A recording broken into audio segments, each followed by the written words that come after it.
juillet 1857 que le gouverneur du Sénégal, Louis Faidherbe, avait créé un bataillon de tirailleurs sénégalais. Le premier a été constitué, c'était en 1884. Le 27 février 1938, inauguration à Dakar par le gouverneur général de l'Afrique occidentale française. Il s'agit de l'AOF Marcel de Copé, d'une stèle à la mémoire de Jean Mermoz, pilote de l'aéropostale disparu le 7 décembre. C'était en 1936 dans l'Atlantique Sud au cours d'une liaison Dakar-Rio de Janeiro à bord de la dérivation, j'y arrive, Croix du Sud. 27 février 1953, inauguration à Dakar du Centre fédéral de la jeunesse et des sports, futur stade Iba Mar Diop, par le gouverneur Paul Layek, secrétaire général du gouvernement général de l'Afrique occidentale française. 27 février 1962, inauguration par le chef de l'État des nouveaux locaux de la filiale de l'Institut Pasteur de Dakar en présence de Jean Foyer, ministre français de la coopération. Le premier laboratoire africain de microbiologie fut créé en 1996 à Saint-Louis par Émile Marchot, un disciple de Louis Pasteur. Il fut transféré à Dakar sous Pasteur. Il fut transféré à Dakar sous le nom d'Institut de biologie de l'Afrique occidentale française. En 1906, à la suite d'une convention signée en 1923 entre l'Institut Pasteur de Paris et le gouvernement général de l'AOF. L'Institut de Dakar devient l'Institut Pasteur de l'AOF en 1963. Une nouvelle convention sera signée avec le gouvernement du Sénégal indépendant et l'établissement prendra le nom de l'Institut Pasteur de Dakar. 27 février 1983, élection présidentielle et législative à la présidentielle. Abdou Diouf du Parti socialiste PS obtient 83,55% des suffrages exprimés. Abdoulaye Wade du Parti démocratique sénégalais PDS 14,71%. Mamadou Dia du Mouvement démocratique populaire 1,38%. Oumar Wane du Parti populaire sénégalais 0,20%. Majboud Diop du Parti africain de l'indépendance PAI 0,16%. Aux législatives du Parti socialiste obtient 111 députés, le Parti démocratique sénégalais 8 députés et le Rassemblement national démocratique RND 1 député.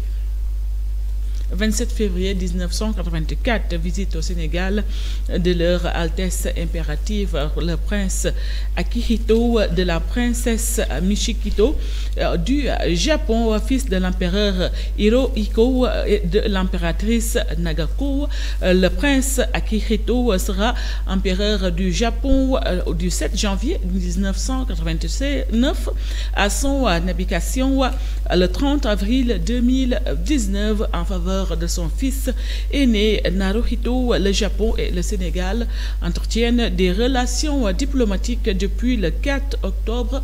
C'était en 1960. Multiforme, la coopération sénégalo-nippone se déploie principalement par le biais de l'Agence japonaise de coopération internationale.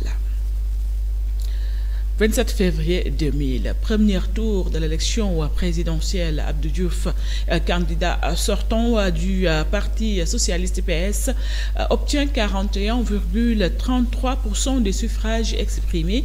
Abdoulaye Wade, candidat du Parti démocratique sénégalais PDS et de la coalition pour l'alternance 2030,97%.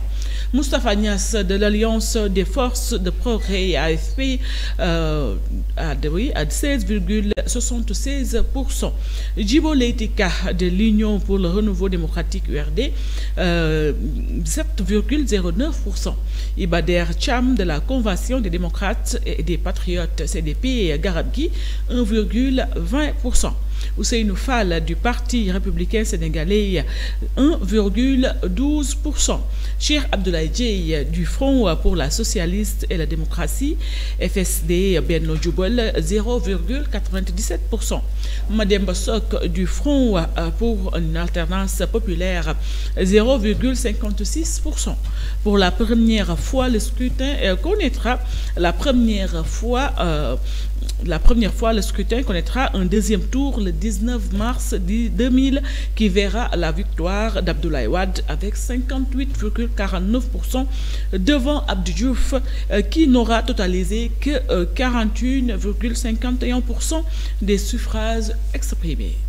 Et pour terminer cette éphéméride du jour 27 février 2022, décès à Paris à l'âge de 50 ans du musicien Ismaël Touré, membre fondateur du mythique groupe Touré Kunda. Il a écrit avec ses frères Sikou Touré et Ahmadou Touré les plus belles pages de la musique sénégalaise et africaine dans les plus grandes scènes du monde avec des œuvres vendues à des millions d'exemplaires. Il a été inhumé en France. Fatou Fall.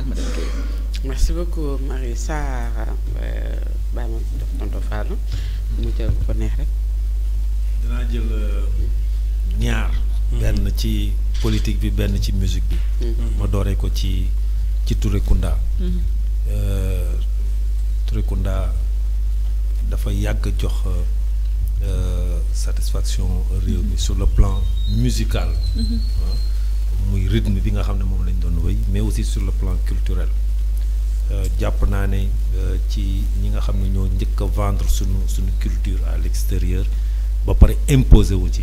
Touré Kunda bokk na ci avec le décès d'un de ses frères là. loolu ñun Sénégalais yi ñun ñëpp dañ leen war di rendre hommage. di ko ñaanal parce que marqué na de son empreinte la musique sénégalaise. En particulier mais aussi africaine en général. soo gisoon Touré Kunda sur scène maa ngi fàttaliku. bi ñu njëkkee ñëw au stade Demba Diop ñëw tëgg fa mais soo leen gisee vraiment c'est une fierté. Moi j'avais cette cassette du show là dama ko daan déglu. ba récemment comme cassette la woon commencé na yàqu. mais c'était suñu wéy yow sa bopp da ngay sentir ne tu es waaw donc ñu koy ñaanal bu baax yàlla xare ko àjjana. Ismaël Touré. beneen bi muy la politique, la première alternance, Abdoulaye Wade, Abdou Diouf. Je fais partie de ceux qui disent toujours que ñun suñu histoire politique. suñu demee ba jaxasoo rek. suñu bëggee trouver une des solutions wala fan la ñu war a teg suñu tànk. On doit évoquer Abdou Diouf et Abdoulaye Wade.